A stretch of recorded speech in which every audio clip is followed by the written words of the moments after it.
Hello student, good evening, नमस्ते, प्रणाम। कैसे हो आप सभी? पढ़ाई कैसी चल रही है आप सभी की?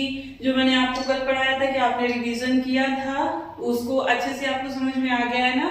तो आज आपको मैंने बोला था कल कि मैं आपको कल संधि बताऊंगी। तो मैंने कल के चैप्टर में आपको समास बताया था, आज मैं आपको संधि बताऊंगी।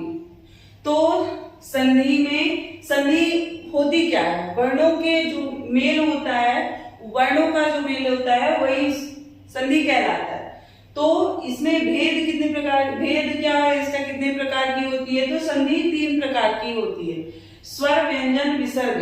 पहली बात तो ये है कि जितनी सीधी लगती है बहुत टेढ़ी है भैया, बहुत टेढ़ी, बहुत देर से समझ में आती है, इसीलिए ध्यान से समझना।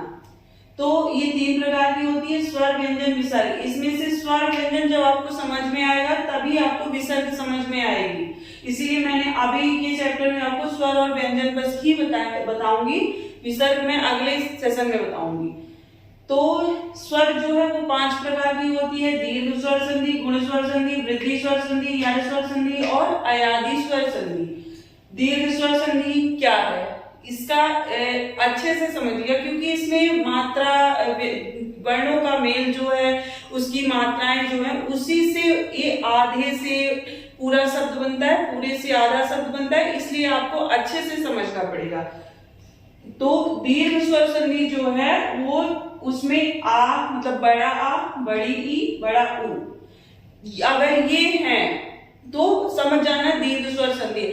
मैं आपको ऐसे ट्रिक बता रही हूँ जिससे आपको तुरंत समझ में आ जाएगा। मतलब सॉलिड सी चीज है, अब समझने में चाहे छोटी चीज हो, ट्रिक हो, तो वो भी दिक्कत देती है, लेकिन अगर समझोगे तो समझ में आ जाएगा।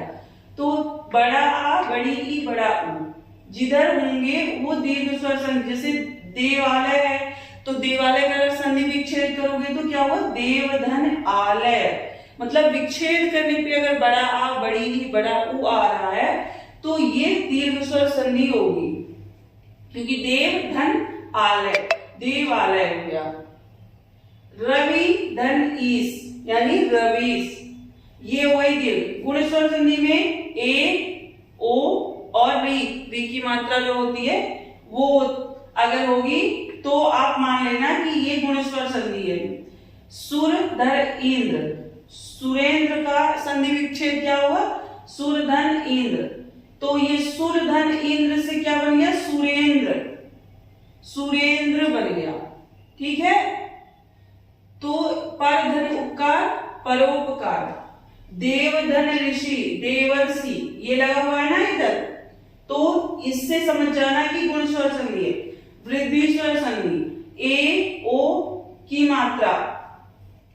तो उदाहरण हो गया एक एक, एक एक, ये जहां मात्राएं आपको ऐसे आती है, अगर ये ऐसे है तो भी समझ जाना, ऐसे है तो भी समझ जाना।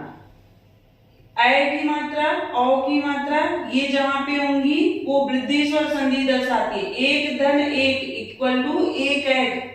महाधन ओज, महोज। यण स्वर संधि क्या है?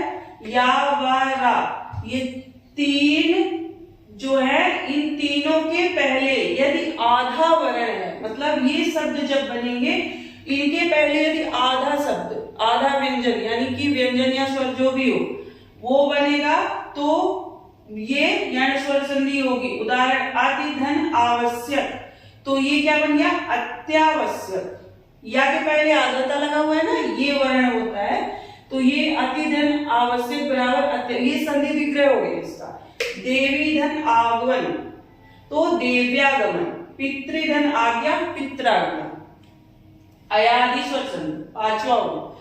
आय धन आय, आय आय, आव आव, ये इतने हैं, ये अगर हैं मतलब संधि विच्छेद करने पे या तो आप समझ जाना अयादि स्वर संधि है। ने धन अयन, ने धन अयन, आय आया ना ये यहाँ पे, ने धन अयन बराबर नयन।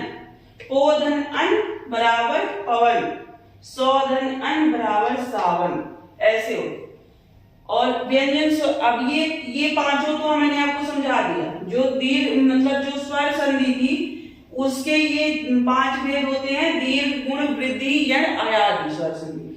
दीर्घ स्वर संधि में आ ई उ होंगे, गुण में ए और री की मात्रा, वृद्धि में ए औ की मात्रा, यण में या वारा, इन तीनों के पहले यदि आधा वर्ण है, अयादि आय आय आओ आओ ये है तो समझ आना। व्यंजन क्या है? व्यंजन संधि की परिभाषा क्या है? व्यंजन के साथ मेल होने पर जो शब्द उत्पन्न होता है उसे व्यंजन संधि कहते हैं। व्यंजन संधि को हल संधि के नाम से भी जाना जाता है बच्चों। तो उदाहरण से उत धन लास उल्लास, यानी व्यंजन के साथ मेल हो रहा है ना। ये देखिए, आप धन जा अब्ज, दिक धन अंबर दिगंबर। बिंदी जो ये मतलब इसकी ट्रिक है। अब मैं आपको इसको पहचानने का तरीका बताऊंगी। तो इसकी पहली नंबर ट्रिक है, मतलब चंद्र बिंदी जो होती है वो मां में बदल जाएगी। जहां पे चंद्र बिंदी है संधि विच्छेद में, तो वो जब शब्द बनेगा उसका पूरा, तो वो मां में बदल। जैसे उदाहरण समधन छेप हुआ ना, ये पे संक्षेप हो गया। सम जो है ये मां, चंद्र बिंदी इधर ये जो थी संक्षेप का संधि विग्रह किया, समधन छेप हो गया। और संहिता, संहिता का किया समधनहिता बराबर संहिता। चंद्र बिंदी जो थी वो मां में बदल गई ना। ये उद्धन नति उन्नति, उद्धन चारण उच्चारण, ये जो रहता है। और दूसरा, सॉरी गलती हुई, दूसरा जो रहता है आधा चा आधा ला आधा जा और आधा, मतलब ये जो आधा चा आधा ला और आधा जा, ये अगर है ये अक्षर जहां भी रहेंगे तो ये आगे जाके ता बन जाएगा, पूरा ता बनेगा। जैसे उद्धन नति, तो इसका सीधे सीधे उन्नति, उद्धन नति उन्नति, ये ऐसे जहां पे आधा रहेगा, उद्धन चारण उच्चारण, ये ऐसे हो जाते हैं। तीसरी ट्रिक जो है ये हो गई गा, गा को का में बदल दिया जाता है। तो ये जैसे उदाहरण दिक धन गज दिग्गज, ये गा को डैश को का में बदल दिया गया ना। ये देखो डा, जो ये चौथी नंबर है, डा को टा में बदल दिया जाता है। ये मतलब इसके पहचानने का जो तरीका है, इससे आप पहचान जाओगे कि ये व्यंजन संधि। 10 ट्रिक बता रही हूं, इसमें से आपको समझ में आराम से आ जाएगा। डा इक्वल टू टा, डा को टा में बदल दिया जाता है। उदाहरण से बट धन आनंद बडानंद। 5वीं नंबर है जा को चा में बदल दिया जाता है, अच धन आदि, तो ये आजादी बन गई, अच धन आदि आजादी। सा को ईस में बदल दिया जाता है, सा को किस में बदल दिया गया?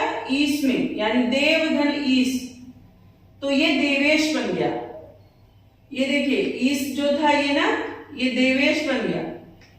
चा को छा में बदल दिया जाता है, चा को छा, चा में छा को जोड़ दिया जाता है, तो ये स्वाधन छंद यानी स्वच्छंद बना दिया, अनुच्छेद अनुच्छेद बनेगा। जो मतलब इस जो वो षटकोण वाला सा आधा सा और का, और जो सरलता वाला आधा सा और का, अगर ये आएंगे तो ये इसमें से सा दोनों हट जाएगा। जैसे परिधन कृति, परिस्कृति, परिस्कृति का अगर संधि विच्छेद करें तो परिधन कृति। कभी कभी ये दे दिया जाता है कि इसमें कौन सी संधि आएगी, या तो फिर ये दे दिया जाता है कि ये कौन सी संधि है। संस्कार, समधनकार, तो ये हो गया। 9वां नंबर है इष्ट, इष्ट को इस्थ में बदल दिया जाता है, तो नी धन स्थ बराबर निष्ठा, अनुधन स्थान रहा अनुष्ठान, अनुष्ठान नहीं है अनुष्ठान है। अगर इसका संधि विग्रह भी करने को हुआ ना तो ये कभी कभी गलत हो जाता है, हमसे संधि विच्छेद ही नहीं आता तो हम संधि को पहचान नहीं पाते। इसीलिए अगर संधि विच्छेद करेंगे अच्छे से, जब संधि पता होगी तभी तो संधि विच्छेद करेंगे। सा बराबर सा, मतलब जो ये षटकोण वाला सा है ये सा में बदल, सरलता वाले सा में बदल जाता है। नी धन सेद बराबर निषेध, वी धन सम विषम, तो ये मैंने आपको बता दिया। इसमें से ये स्वर और व्यंजन संधि मैंने आपको बताया आज के सेशन में।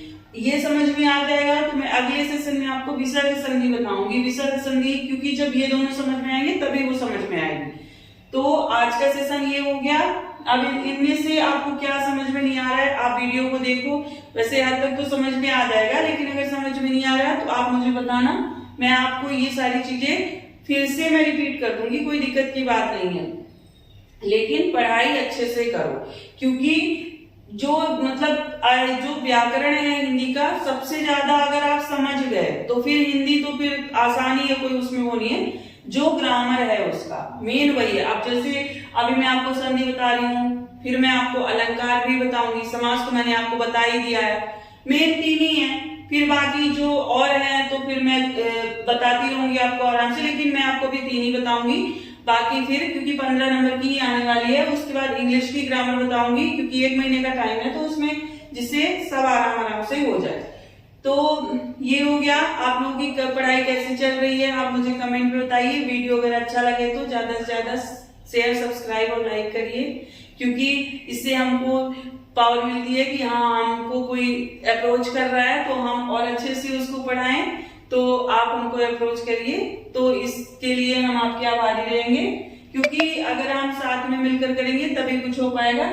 इसलिए वीडियो को अच्छे से देखिए और मिलते हैं कल के सेशन में। Bye bye, take care.